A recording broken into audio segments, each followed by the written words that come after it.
Облысымызда республикалық жолда қабылдау акциясы жалғасын табуда. Жыл басынан бергі 4-ші шара Бескөл кентіне барар жолдағы оңтүстік полиция бекетінде өтті.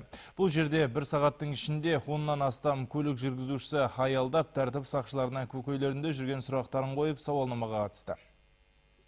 Жолда қабылдау республикалық акциясы осымен облысымызда 4-ші рет қатарынан өтуде. Шараны өңірімізде Нұр Отан партиясы мен Ішкі істер департаменті бірлесе ұйымдастырып отыр. Биыл бізге уже 2000-нан артық кісілер қатысып, анкета толтырып, сұрақтарын қойып, сол сұрақтарды біз бақылауға аламыз. Сұрақ жазса, біз оған письмен ответ беріп тұрамыз. Биыл акцияға барлығы 6000-ға жуық азамат қатысты. Оның 1800-ден астамы сәуір айында полицейлерге көкейлеріндегі жүрген сауалдарын жолдап, тұшымды жауап алды. Тәртіп сақшыларының айтуынша тұрғындар негізінен бағдаршамдарды орнату, жол белгілерін қою сынды мәселелерін көтерген. Считаем, что это нужно. Осындай шаралар бізде бір тоқсанда бір рет өтеді. Мақсаты халықтың көкейлерінде жүрген сауалдарын біліп, оларды шешу. Әкімшілік полиция бұл акцияны ұдайы өткізіп тұрады. Бүгінде нәтиже бар. Көбіне жол мәселесіне қатысты сауалдар қойылады. Республикалық шара кезінде көлік иелері арасында жасырын сауалнама жүргізілді. Сондай-ақ тұрғындар Нұр Отан партиясы өкілдерімен тілдесуге мүмкіндік алды. Мен ойлам, бұл өте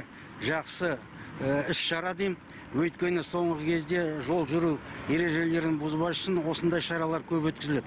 Бүгінгі таңда біздің өңірде қалада болсын, жолдарда болсын көп жұмыстар істеліп жатыр. Жол полицейлерінің айтуынша, мұндай акциялардың арқасында қоғам мен ішкі істер органдарының өкілдері арасында тығыз қарым-қатынас орнайды. Ол өз кезегінде көптеген түйткілді мәселелерді шешуге септігін тигізеді. Айта кеткен жөн, жыл басынан бері облыста 163 жол көлік оқиғасы тіркелді. Нәтижесінде 24 адам көз жұмып, 203 азамат түрлі дене жарақатын алды. Бүгінде Солтүстік Қазақстан облысы республикада жол көлік апаты ең аз орын алған өңір болып отыр. Аманжол Нұртазин, Юрий Исқақов, ақпарат.